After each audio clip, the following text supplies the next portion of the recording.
মানে বিদ্যুতের মালা আমার গৌরাঙ্গের ওই রূপ দেখে মনে হলো যেন কি মনে হলো গৌরাঙ্গের রূপ দেখে মনে হলো যে গৌর হরির থেকে এই মালা মনে হয় শোভা পায় না।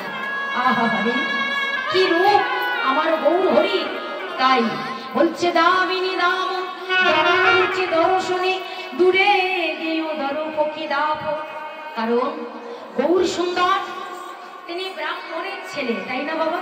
হ্যাঁ, তা তিনি ব্রাহ্মণের ছেলে, তার দেখতে সুন্দর, তাতে আমার, তিনি যে ব্রাহ্মণের ছেলে তার দেখতে সুন্দর, তাতে আমার কি? আমার তো কিছু নেই। কারণ সে সোনার চামচ নিয়ে জন্মেছে।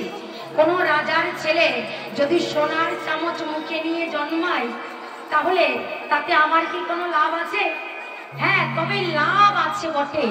সেই রাজপুত্র যদি তার অর্থ দিয়ে আমার ভাঙা বাড়িটাকে যদি দুতলা পাকা বাড়ি বানিয়ে দেয় তাহলে আমার লাভ আছে, তাহলে আমি তার জয়গান করতে পারি, তাহলে আমি তার নাম গুণগান গাইতে পারি।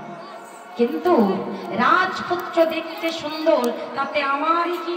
আমার তো কিছু নেই।